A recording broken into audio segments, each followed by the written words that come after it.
So let's move on. City Attorney, any matters not on the agenda? Yes, Mr. Mayor. As you council are tracking, there was a claim filed with the city on November 6th regarding the Burt-Harris Act. We as a city have a requirement to respond within 90 days, and in that response, under the statute, we are required to offer a settlement offer. Working with the attorney that's assigned to the case, Mr. Garganese, we looked at it in our response, and we're looking for direction from this council. We've narrowed it down that we recommend there are two options for this council. Option one is where the city council can offer in their settlement offer that pretty much to say you're going to stay put with the previous ordinance that was passed regarding this property, 2024-01 ordinance. Or option two is that under the Burt-Harris Act, you are allowed to offer them a more density to the property. And when we're looking at density, Mr. Garganese had city staff look at this current property that's under review from a high-level review to see if that is even an option. And city staff looked at it and gave, from a high-level review, that additional 219 units, single-family residence, could be offered. That's a high-level review. They haven't really got into there, but that's something they looked at. So just to sum up what I'm looking for direction from the city council is that we are required to respond with our regarding this claim.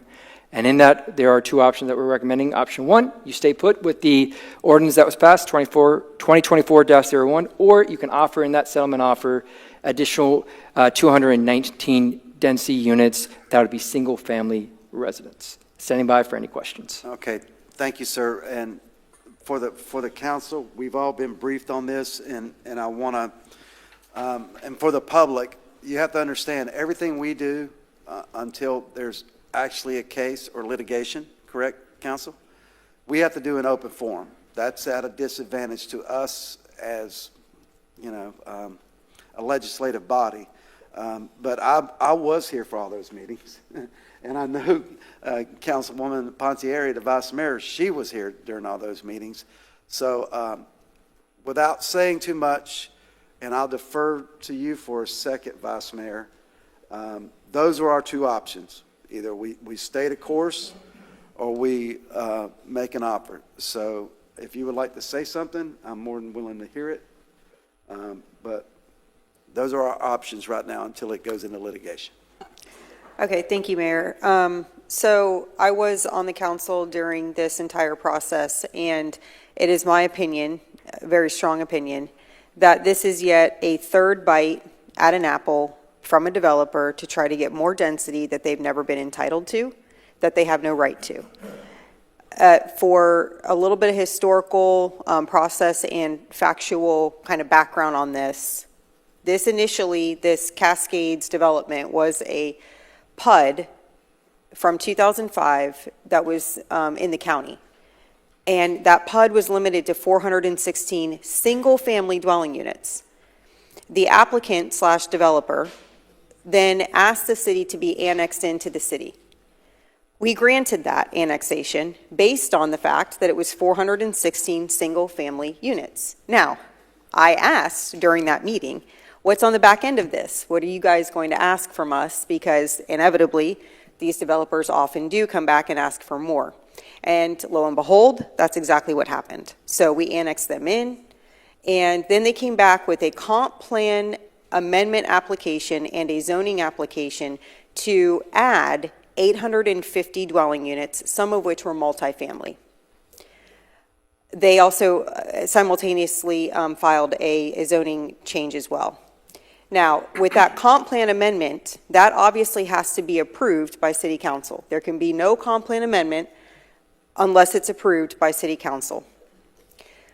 When they came before us and asked for this amendment, I was staunchly against it for the very reason that we have heard everybody talk about today: water.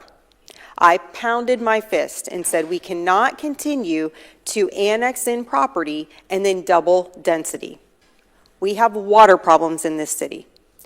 The applicant stood at that podium right there and accused me of fear-mongering. He called me a fear-mongerer and said, "You are fear-mongering, talking about the issues with water."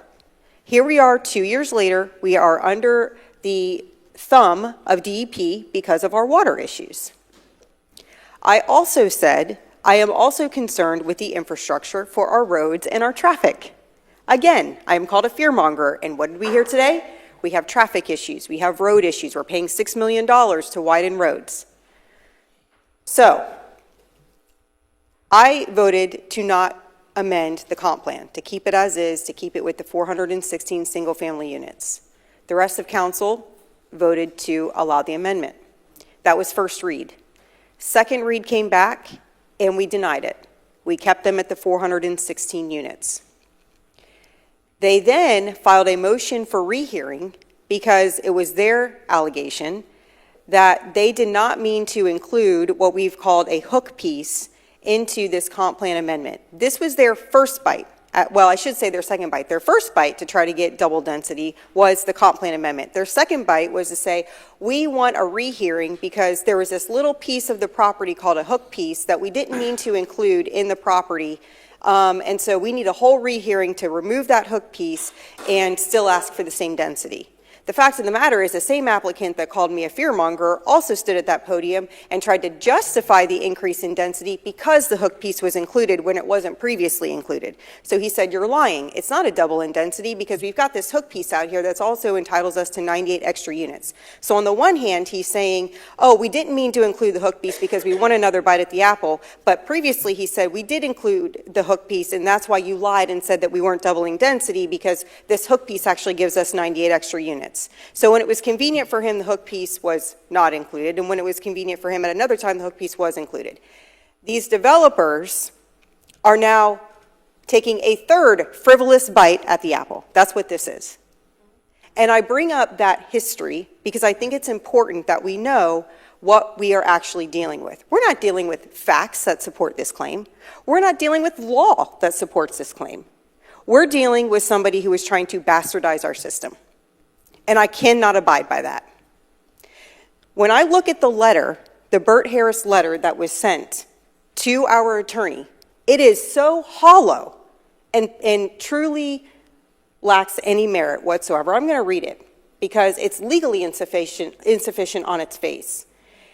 It says that they are entitled to this comp plan amendment change because it says, as the ordinance acknowledges, the limit of 416 dwelling units is a change from the comprehensive plan amendment as applied for and initially approved, in parentheses, and as recommended for approval by city staff, establishing Byrndog's entitlement to 850 units.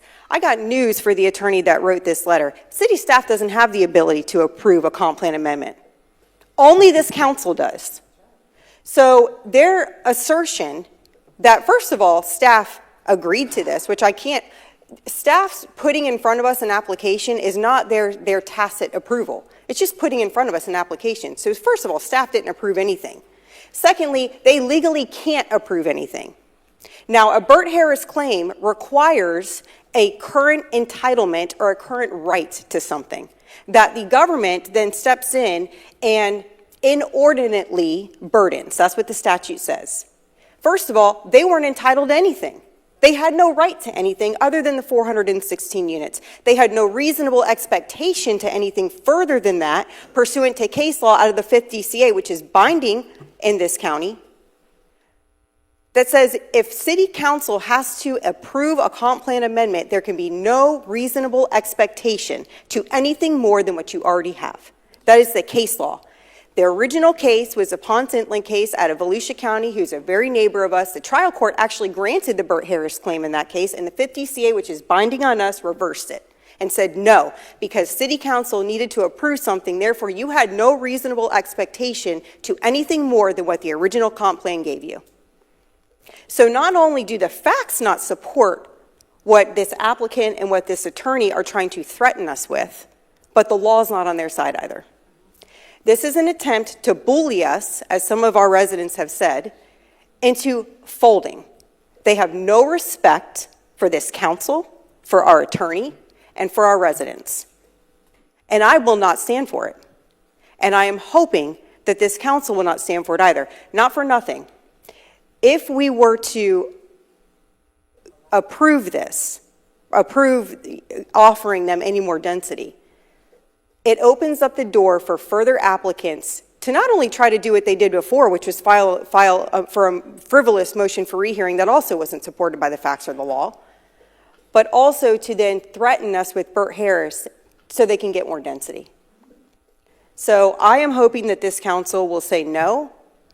And I feel so strongly about this, in fact, that if we do say no and they file a complaint against our city, I think that we need to file a motion for sanctions against them beneath Florida Statute 57.105, which allows us to sanction both attorneys and litigants for frivolous claims, because neither the law nor the facts are on their side. Thank you, Mayor. I yield. Thank you. Thank you, Vice Mayor. Anyone else on the council have anything to say regarding this matter? I do, Mr. Mayor. Yes. Yeah, so I just wanted to say that I came into this meeting and with the information that we've been presented, kind of torn, with mitigating risk and representing our residents in the way that they want to be represented in this community.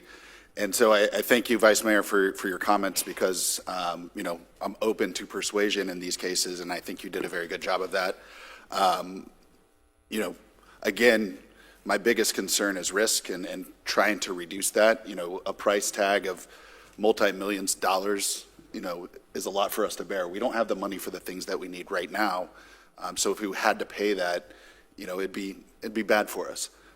But I'm inclined to agree with the Vice Mayor on this. Thank you, Councilman. Yes, Councilman Gambaro.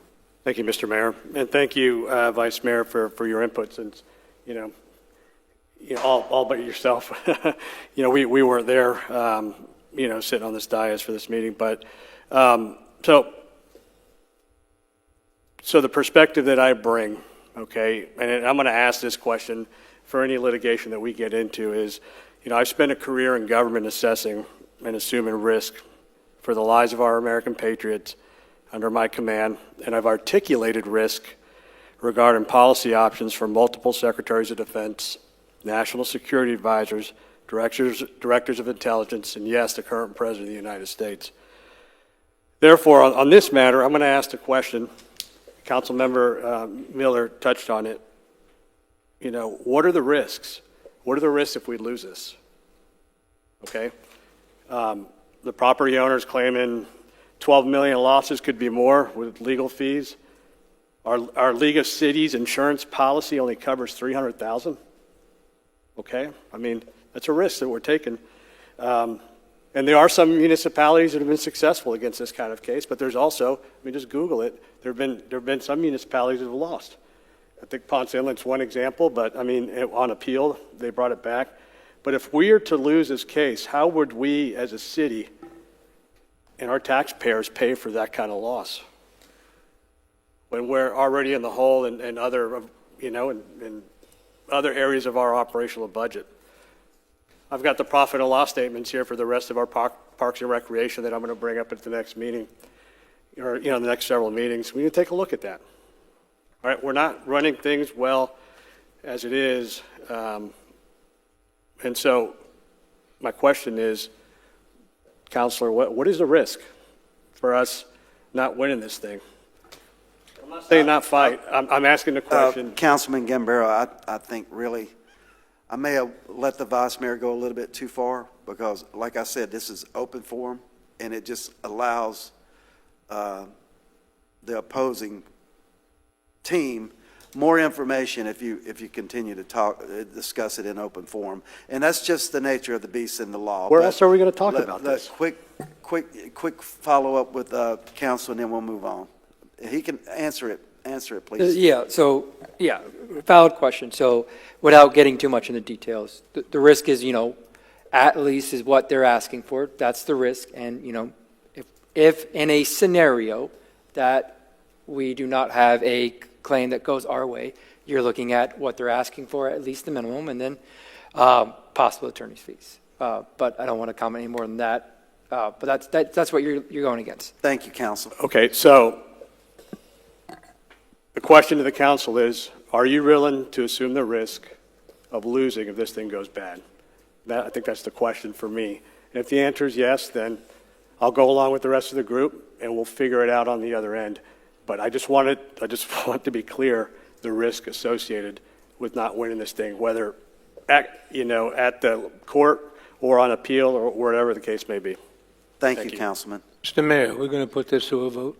We were going to have to make a motion. Just give me 1 second. Can I get my 2 cents in? While I was not on the council at the time, I was here for every single one of those meetings. I was. And I got beat up for not standing up. But I thank God now that my public record of my comments are not on, because I saw this coming. So with that, I would say, Vice Mayor, would you like to make a motion? I will make a motion to respond with a no. We will keep the ordinance as is. Can I get a second for that motion? I second the motion. Councilman Stephen has seconded the motion. Any more discussion? So I just want to be clear, we're assuming this risk. Yes, sir. Yeah, Okay. that's what I was going to. Yes, sir. I'm taking your lead, Vice Mayor, on this, so you feel confident and. Well, I don't want to, so the reason I went on, everything that I said tonight, I've said in public record in previous hearings. So I don't want to get into my inner thoughts as far as what I will say is, I will leave it at what I said about the facts in the wall. Okay. Yes, Vice Mayor, thank you. And I'd also I look forward to, if we do go to trial with these people, I will love to see the testimony of the people they said negotiated that deal pre-annexation. I'll happily open up that court for them to come and testify. So with that, I will open up the public comments, please. I think we ought to vote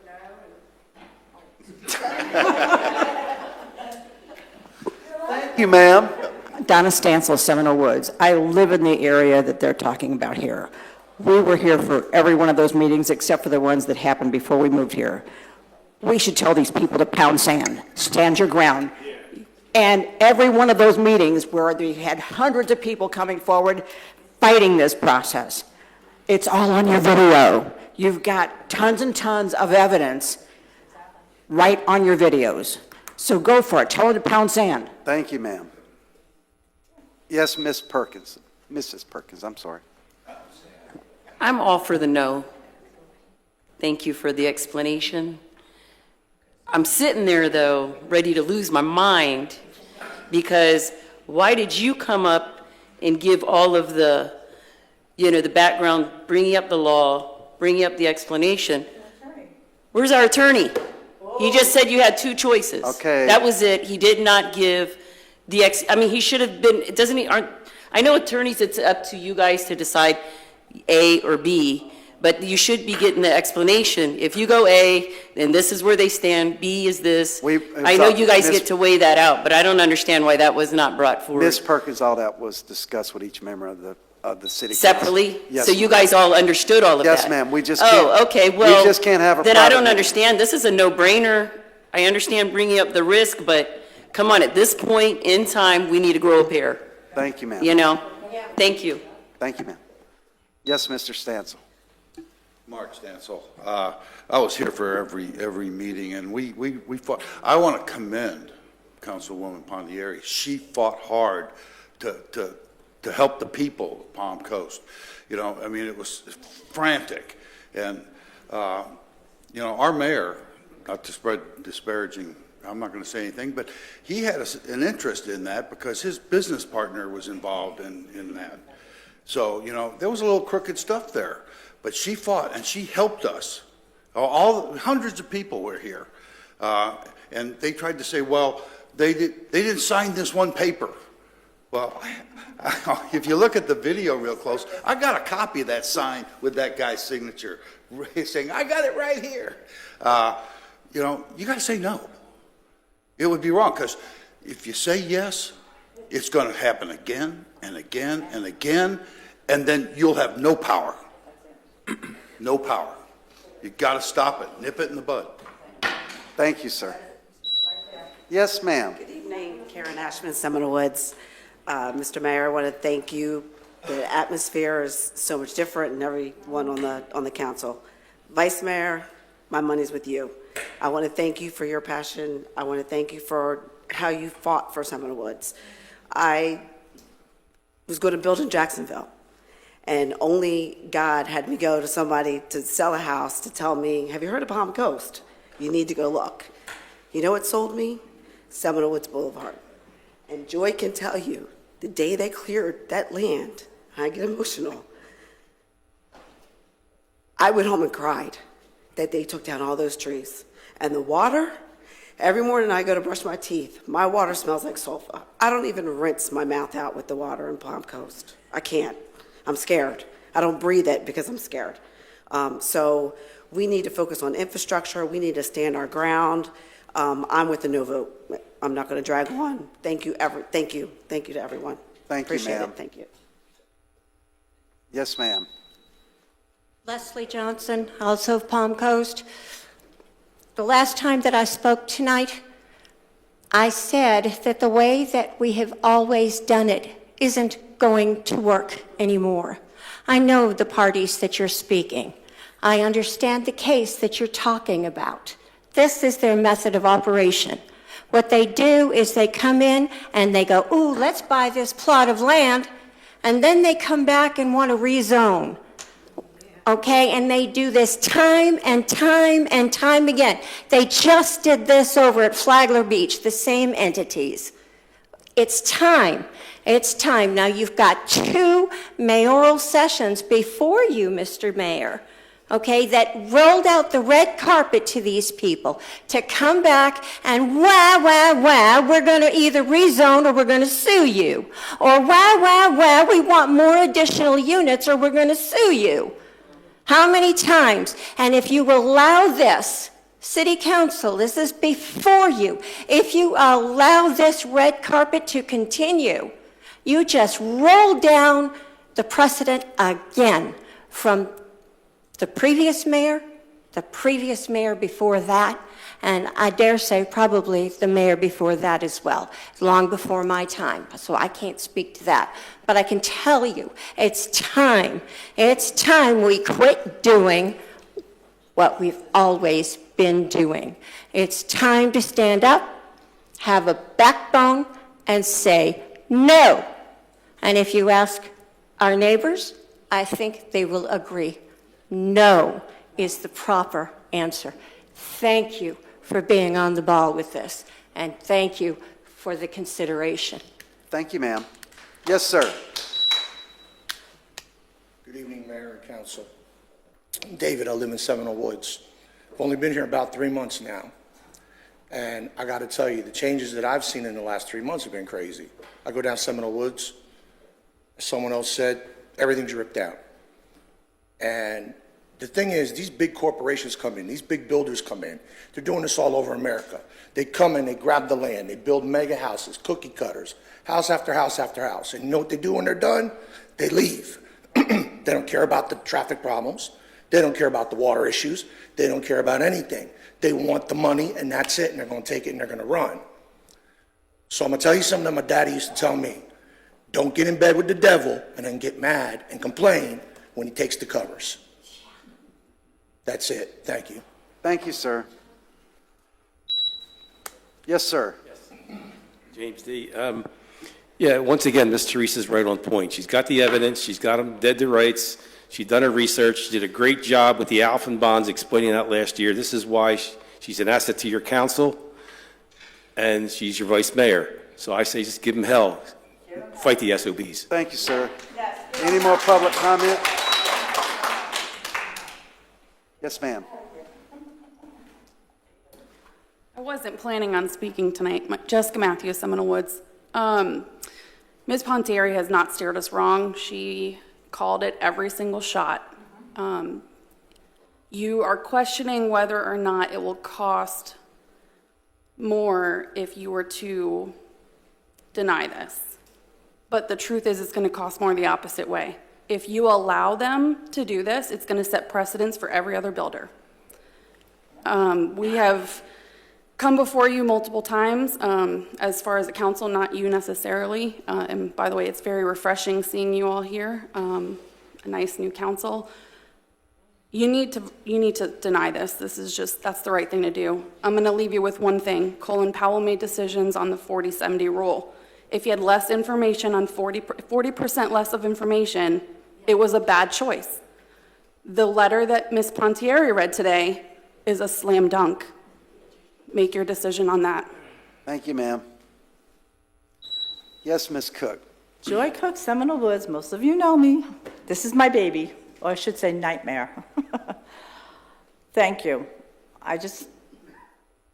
Before all of you got here, it was going to be 4-story buildings 80 feet from my backyard. That was my nightmare. So we came out, Seminole Woods, we all came out, and this is the first victory, I believe, that this developer did not win on that property. He wants his victory because he lost this one, because of Pontieri. Okay? This man has 18 other properties in Palm Coast that are just waiting to be developed. This can start a preference if we don't end it now. Make your vote count. Make that last council's vote count. Don't let him take away your power. Once that's gone, they're going to roll over you. But let me thank you in advance for your consideration on this, because I want to be able to sleep at night again. Thank you very much. Thank you, Ms. Cook. Any further public comments on this matter? Seeing no one come forward, I'll bring it back to the dais for final thoughts. Or anyone have any thoughts, comments? Councilman Miller? Yeah, Mr. Mayor, I just wanted to, I want to be careful with the celebration of the win, because I view this as both ways are. No, I'm talking about. No, Please. No, I'm not specifically addressing you. I'm just saying, I view this as kind of a lose-lose in both situations. There's kind of negatives for both sides of this. So, we'll continue to try to represent you in the right way going forward and all of that. But like I said, there's negatives for both outcomes. If I may, Vice Mayor. Mayor, just to piggyback, I agree with you. I don't want to be wrapped up in litigation. I don't want to be sued by a developer. I don't have a desire to, have us embroiled in litigation, but I'm also not going to roll over. And, I think it's important that when we're doing a cost-benefit analysis, which I have to do with clients of my own all the time, I have done that cost-benefit analysis, and without getting into any more detail, I agree with you that I don't want to be in litigation. It's not I would love to not have a nasty gram sent to us from an attorney. That would be fantastic, but that's what we're dealing with. And so we have to do that cost-benefit analysis, and that's why I've made the motion I've made. Thank you, Vice Mayor. Anything else? I'm sorry, Ray. Councilman Stevens. I'm sorry, Ray. Ms. Cook, so can you restate the motion? Can you read the motion that was made by Ms. Vice Mayor? So the Vice Mayor made a motion to go with option 1, whereas in our settlement offer, we will stand put with ordinance 2024-01. Thank you, Council. Call to vote. Vice Mayor Pontieri? Yes. Councilmember Gambaro? Yes. Councilmember Miller? Yes. Councilmember Stevens? Yes. Mayor Norris? Yes. The motion passes unanimously. Okay, moving on to matters